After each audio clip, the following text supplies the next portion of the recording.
17-ാമത്തെ അധ്യായം സൂറത്ത് ഇസ്രായിലെ 9-ാമത്തെ വചനം. തീർച്ചയായും ഈ ഖുർആൻ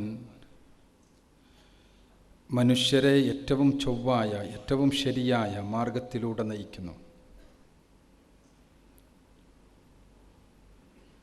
നമ്മുടെ ഇന്നത്തെ പഠനത്തിന് വേണ്ടി തിരഞ്ഞെടുത്തിട്ടുള്ള വിഷയം ഖുർആനിൻ്റെ പാത അത്യുന്നതം, അതിവിശിഷ്ടം എന്നതാണ്. പരിശുദ്ധ ഖുർആനിൻ്റെ മാർഗം സവിശേഷമാകുന്നത്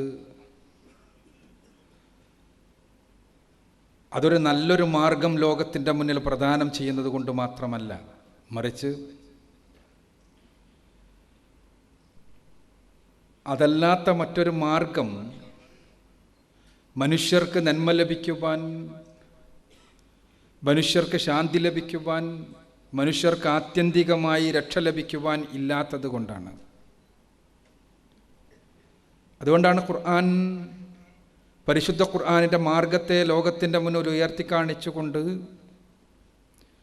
ഇത് അത്യുന്നതമായ മാർഗമാണ്, ഇതിനേക്കാൾ നല്ലൊരു മാർഗമില്ല, ഇത് മനുഷ്യർക്കെല്ലാവർക്കും സ്വീകരിക്കാൻ പറ്റുന്ന പാതയാണ്, ഇതല്ലാത്തൊരു മാർഗത്തിലൂടെ കടന്നുപോയാൽ ശാന്തിയോ സമാധാനമോ ലഭിക്കില്ല, രക്ഷയുണ്ടാവില്ല എന്ന് ഖുർആൻ ആവർത്തിച്ച് പറഞ്ഞുകൊണ്ടിരിക്കുന്നത്. ഖുർആനിൻ്റെ മാർഗത്തെക്കുറിച്ച്, പരിശുദ്ധ ഖുർആൻ പഠിപ്പിക്കുന്ന പാതയെക്കുറിച്ച് ലോകത്തൊരുപാട് വിമർശനങ്ങൾ നിൽക്കുന്നൊരു കാലഘട്ടത്തിലാണ് നമ്മൾ ജീവിക്കുന്നത്. ഖുർആൻ പിന്നോക്കമാണ് എന്നും, പരിശുദ്ധ ഖുർആനിൻ്റെ മാർഗം ഏറ്റവും പ്രാകൃതമാണ് എന്നും, പരിശുദ്ധ ഖുർആൻ ലോകത്തിൻ്റെ മുന്നിൽ വെക്കുന്നത് മാനവികതാ വിരുദ്ധമായ ആശയങ്ങളാണ് എന്നുമെല്ലാമുള്ള വാദങ്ങൾ, ആ വാദങ്ങൾ പുതിയ പുതിയ രൂപഭാവങ്ങളിൽ പ്രത്യക്ഷപ്പെട്ടുകൊണ്ടിരിക്കുകയാണ്. 14 നൂറ്റാണ്ടുകൾക്ക് മുമ്പ് റസൂലുള്ളാഹി സ്വല്ലല്ലാഹു അലൈഹി വസല്ലമയുടെ കാലഘട്ടത്തിൽ തുടങ്ങിയതാണ് പരിശുദ്ധ ഖുർആനെതിരെയുള്ള യുദ്ധങ്ങൾ എന്ന് നമുക്കറിയാം. എന്നാൽ അതിന്ന് പുതിയ രൂപഭാവങ്ങളിൽ, പുതിയ കോലങ്ങളിൽ രംഗത്ത് വന്നുകൊണ്ടിരിക്കുന്നു. അത്തരം വിമർശനങ്ങൾ, അവയുടെ മറുപടി നമ്മൾ മനസ്സിലാക്കുമ്പോഴാണ് യഥാർത്ഥത്തിൽ ഖുർആനിൻ്റെ, ഇസ്ലാമിൻ്റെ മാർഗം എത്രത്തോളം വിശുദ്ധമാണ് എന്നും അത്യുന്നതമാണ് എന്നും അചഞ്ചലമാണ് എന്നും അതിവിശിഷ്ടമാണ് എന്നും നമുക്ക് മനസ്സിലാവുക. ഇൻഷാ അല്ലാഹ് ഇവിടെ ഈ വിഷയാവതരണം നടത്തുന്നത് നമ്മുടെ സുഹൃത്ത് മുസ്തഫ തൻവീറാണ്. അദ്ദേഹത്തിൻ്റെ സംസാരത്തിന് ശേഷം നമുക്ക് ഈ വിഷയത്തിലുള്ള തുറന്ന ചർച്ച നടക്കുകയാണ്. ആ ചർച്ചയിൽ നിങ്ങളെല്ലാവരും സജീവമായി പങ്കെടുക്കണമെന്ന് അഭ്യർത്ഥിച്ചുകൊണ്ട് വിഷയാവതരണത്തിന് വേണ്ടി തൻവീറിനെ ക്ഷണിക്കുകയാണ്. അസ്സലാമു അലൈക്കും വറഹ്മത്തുള്ളാഹി വബറകാതുഹു. അൽഹംദുലില്ലാഹി റബ്ബിൽ ആലമീൻ, വസ്സലാത്തു വസ്സലാമു അലാ റസൂലിഹിൽ അമീൻ വഅലാ ആലിഹി വഅസ്ഹാബിഹി അജ്മഈൻ, അമ്മാ ബഅദ്. അഊദു ബില്ലാഹി മിനശ് ശൈത്വാനിർ റജീം. ബിസ്മില്ലാഹിർ റഹ്മാനിർ റഹീം. ഇന്ന ഹാദൽ ഖുർആന യഹ്ദീ ലില്ലതീ ഹിയ അഖ്വം വയുബശ്ശിറുൽ മുഅ്മിനീന അല്ലദീന യഅമലൂന സ്വാലിഹാത്തി അന്ന ലഹും അജ്റൻ കബീറ. സ്നേഹാദരണീയരായ സഹോദരന്മാരെ, സഹോദരികളെ, ദുബായ് ഹോളി ഖുർആൻ ഇൻ്റർനാഷണൽ അവാർഡിൻ്റെ 18ാമത് സെഷനോടനുബന്ധിച്ച് സംഘടിപ്പിക്കപ്പെട്ടിട്ടുള്ള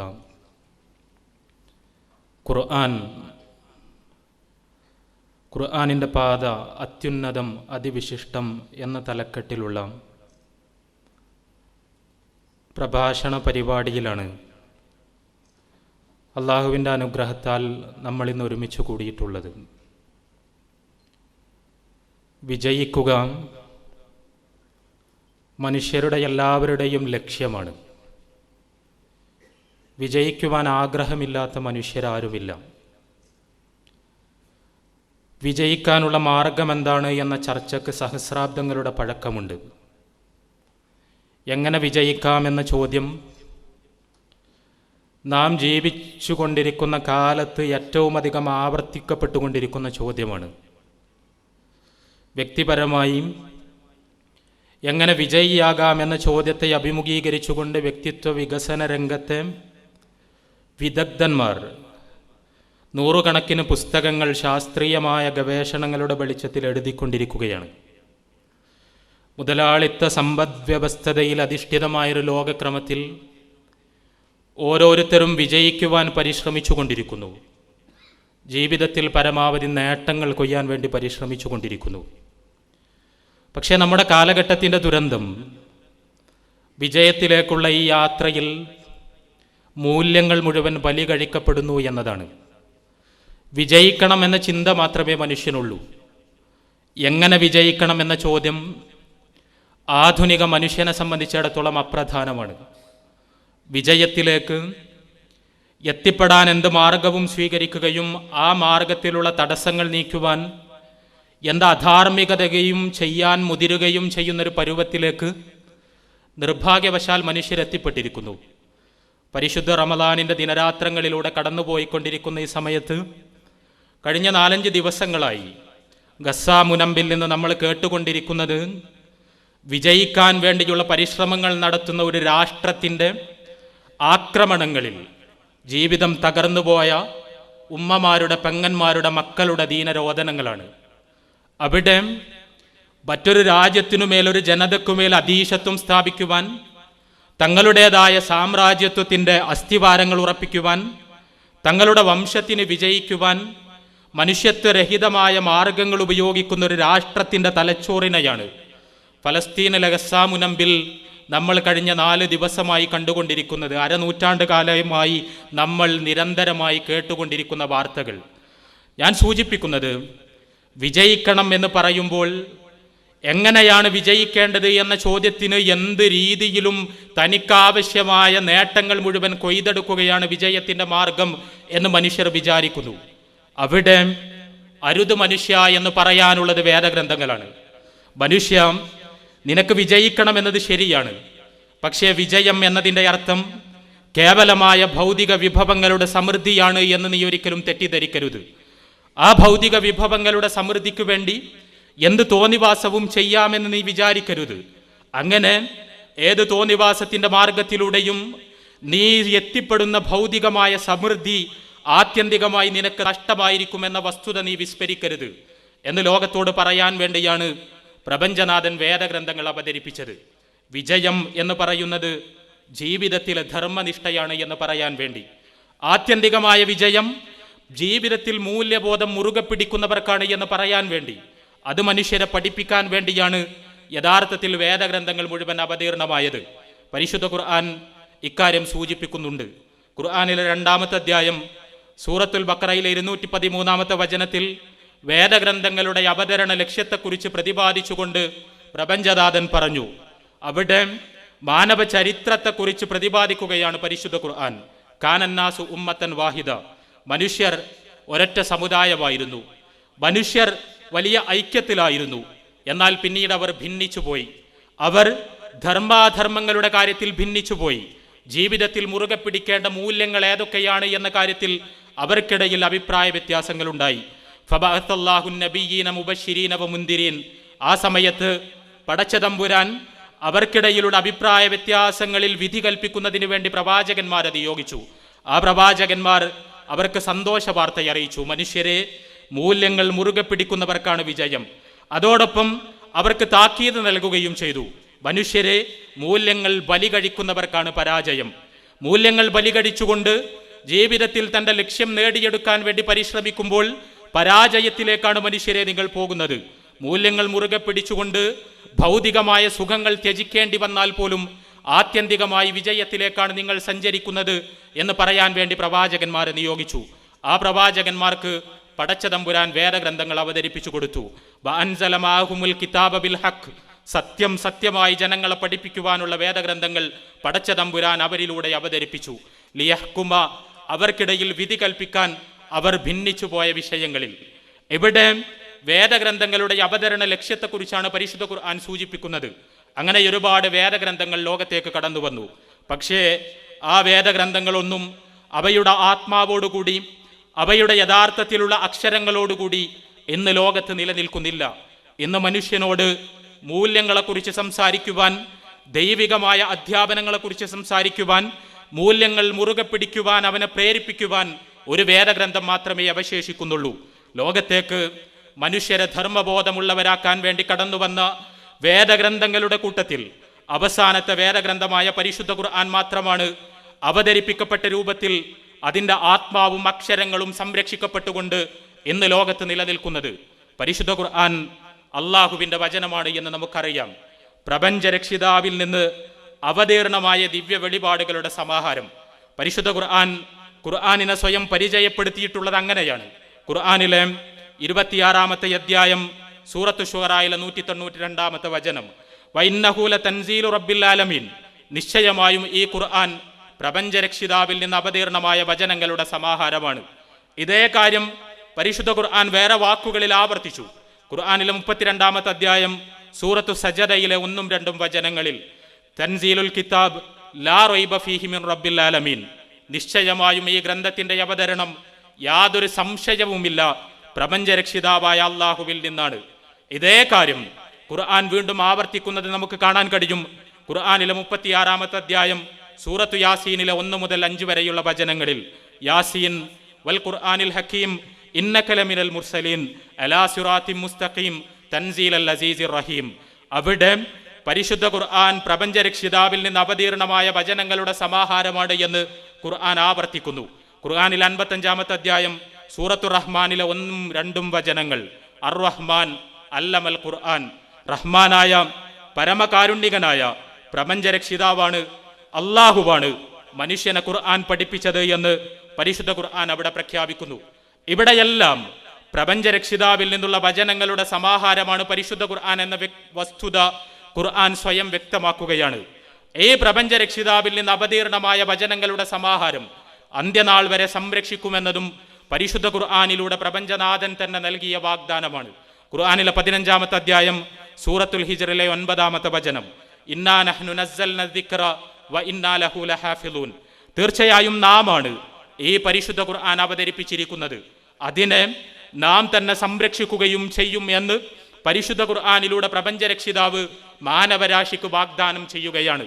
അപ്പോൾ ഖുർആൻ പടച്ച തമ്പുരാൻ അവതരിപ്പിച്ച വേദഗ്രന്ഥങ്ങളിൽ യാതൊരു മാറ്റത്തിരുത്തലുകളും കൂടാതെ ഇന്നും നിലനിൽക്കുന്ന വേദഗ്രന്ഥമാണ്.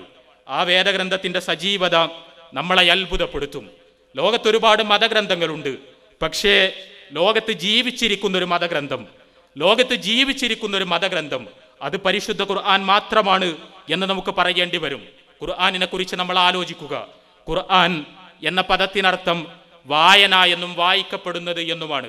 1.5 സഹസ്രാബ്ദങ്ങൾക്ക് മുമ്പ് മുഹമ്മദ് റസൂലുള്ളാഹി സ്വല്ലല്ലാഹു അലൈഹി വസല്ലമക്ക് അവതരിപ്പിക്കപ്പെട്ട ഒരു വേദഗ്രന്ഥം. ആ വേദഗ്രന്ഥം കോടിക്കണക്കിന് മനുഷ്യരുടെ നാവുകൾ ഇന്നും ആവർത്തിച്ച് പാരായണം ചെയ്തുകൊണ്ടിരിക്കുന്നു എന്നത് വലിയൊരു അത്ഭുതമാണ്. ചരിത്രത്തിൽ ഒരുപാട് മതഗ്രന്ഥങ്ങൾ, ആ മതഗ്രന്ഥങ്ങളുടെ മൂലങ്ങൾ എവിടെയാണെന്ന് പോലും പലർക്കും അറിയില്ല. ലോകത്ത് ഏറ്റവും അധികം മതവിശ്വാസികൾ ഉള്ള മതവിഭാഗം എന്ന് പറയുന്നത് ക്രിസ്തു മതമാണ് എന്ന് പറയാറുണ്ട്. ക്രിസ്തു മതത്തിന്റെ അനുയായികൾ ബൈബിളാണ് തങ്ങളുടെ വേദഗ്രന്ഥം എന്ന് അവകാശപ്പെടാറുണ്ട്. എന്നാൽ ബൈബിളിന്റെ ഒറിജിനൽ, ബൈബിളിന്റെ മൂലം എവിടെയാണ് ഉള്ളത് എന്ന ചോദ്യത്തിന് അവരുടെ ആരുടെയും കയ്യിൽ ഉത്തരവില്ല. ബൈബിൾ പരിഭാഷകളിലൂടെ വല്ലപ്പോഴുമൊക്കെ കണ്ണോടിക്കുകയാണ് അവർ ചെയ്യുന്നത്. എന്നാൽ ലോകത്ത് ജീവിച്ചു കൊണ്ടിരിക്കുന്ന കോടിക്കണക്കിന് മുസ്ലിങ്ങൾ അവർ പരിശുദ്ധ ഖുർആനിനെ അതിൻ്റെ മൂലഭാഷയിൽ അത് അവതരിപ്പിക്കപ്പെട്ട അതേ അക്ഷരങ്ങളിൽ നിരന്തരമായി പാരായണം ചെയ്തുകൊണ്ടിരിക്കുന്നു. നമ്മൾ ജീവിക്കുന്നത് റമദാനിലാണ്, ഖുർആനിന്റെ അവതരണ മാസത്തിൽ. പരിശുദ്ധ ഖുർആൻ എത്ര സജീവമായാണ് 1.5 സഹസ്രാബ്ദത്തിനു ശേഷവും മുസ്ലിങ്ങളുടെ ജീവിതത്തിൽ ഇടപെട്ടുകൊണ്ടിരിക്കുന്നത് എന്ന് നമ്മൾ പരിശോധിക്കുക. നിരന്തരമായി പള്ളികളിൽ നിത്യവും രാത്രി നടക്കുന്ന രാത്രി നമസ്കാരങ്ങളിൽ സുദീർഘമായി ഇമാം നടത്തുന്ന ശുദ്ധി മധുരമായ ഖുർആൻ പാരായണത്തിന് കാതോർത്തുകൊണ്ട് വിശ്വാസികൾ നെഞ്ചത്ത് കൈവച്ച് അദ്ദേഹത്തിന് പിന്നിൽ അണിനിരന്ന് നമസ്കരിച്ചു കൊണ്ടിരിക്കുന്നു. ലോകത്തെ വ്യത്യസ്ത രാഷ്ട്രങ്ങളിൽ ജീവിക്കുന്ന, വ്യത്യസ്ത ഭാഷകൾ സംസാരിക്കുന്ന, വ്യത്യസ്ത തൊലിനിറങ്ങളുള്ള മുസ്ലിം സഹോദരങ്ങളെല്ലാവരും പരിശുദ്ധ ഖുർആൻ അവതരിപ്പിക്കപ്പെട്ട അതേ മൂലത്തിൽ, അതേ ഭാഷയിൽ, അതേ അക്ഷരങ്ങളോടുകൂടി ഖുർആനിന് കാതോർക്കുകയാണ്, ഖുർആനിനെ മനസ്സിലേറ്റെടുക്കുകയാണ്, ഖുർആനിനെ കുറിച്ച് ചിന്തിക്കുകയാണ്, ഖുർആനിന്റെ ആശയങ്ങളെക്കുറിച്ച് സ്വയം മനനം നടത്തുകയാണ്. പരിശുദ്ധ ഖുർആനിന്റെ ആശയങ്ങളുടെ വെളിച്ചത്തിൽ സ്വന്തം ജീവിതത്തെ പുതുക്കിപ്പണിയുവാനുള്ള പരിശ്രമങ്ങൾ നടത്തുകയാണ്. ഇത് വേദഗ്രന്ഥങ്ങളുടെ ചരിത്രത്തിലെ അത്ഭുതമാണ്. വേദഗ്രന്ഥങ്ങളുടെ ചരിത്രത്തിലെ അത്ഭുതം. ഇസ്ലാമിനെ കുറിച്ച് പഠിക്കുവാൻ ശ്രമിച്ച അക്കാദമിക പണ്ഡിതന്മാർ പലരും ഈ അത്ഭുതത്തെക്കുറിച്ച് പരാമർശിച്ചിട്ടുണ്ട്. എങ്ങനെയാണ് 1500 വർഷങ്ങൾക്ക് മുമ്പ് അവതരിപ്പിക്കപ്പെട്ട ഒരു മതഗ്രന്ഥത്തിന്, ഒരു ജനസമൂഹത്തിന് മേൽ ഇത്ര അനന്യമായ സ്വാധീനം നിലനിർത്താൻ കഴിയുന്നത് എന്ന ആശ്ചര്യത്തോടുകൂടി അന്വേഷിക്കുവാൻ ശ്രമിച്ച അക്കാദമിക വിദഗ്ധന്മാരുണ്ട്.